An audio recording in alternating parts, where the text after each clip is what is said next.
pour faire disparaître une épidémie, vous avez trois grandes options.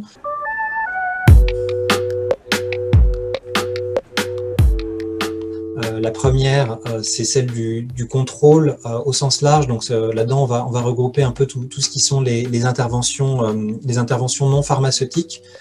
Donc pas les traitements ou pas les vaccins, mais donc vraiment les politiques de quarantaine, de suivi de contact, de traçage, gestes barrières et de distanciation sociale. Donc ça, c'est ce qu'on met sous l'étiquette contrôle.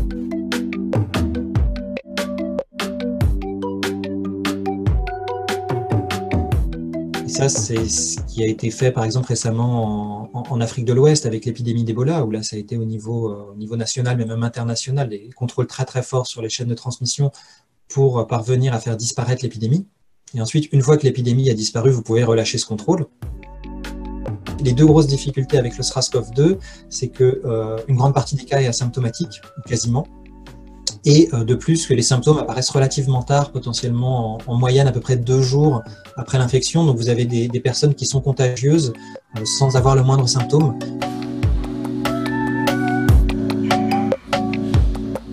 Une autre stratégie qui est un peu liée, mais ça va s'appuyer sur l'immunisation.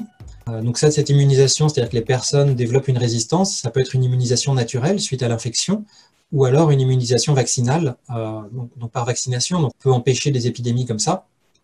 A priori, sur le long terme, c'est la stratégie qui semble la plus optimale parce que vous n'allez pas maintenir des mesures de contrôle ad vitam aeternam. Et l'inconvénient de l'immunisation naturelle, il est double. Il est que d'une part, on n'a pas de médicaments, donc atteindre le seuil suffisant d'immunité semble infaisable vu le nombre de décès que ça engendrerait. Et l'autre inconnu, c'est effectivement la durée de l'immunité. Pour le moment, on n'a pas le recul suffisant.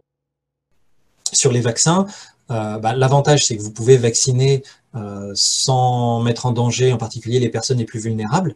Le souci du vaccin, c'est qu'on n'en a pas encore. Et si vous prenez beaucoup de maladies infectieuses, il y a des vaccins qui ont été mis en place relativement facilement, mais il y en a d'autres où on attend toujours.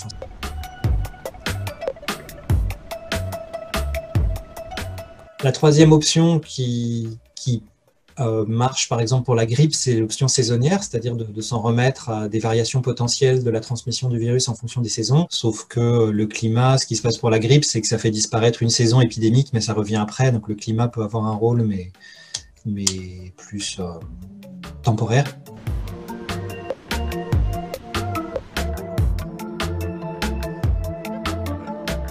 Malheureusement, les études sur le coronavirus, pour le moment, sur le SRAS-CoV-2, montrent que cette saisonnalité, elle ne semble pas suffisante pour empêcher vraiment la propagation du virus.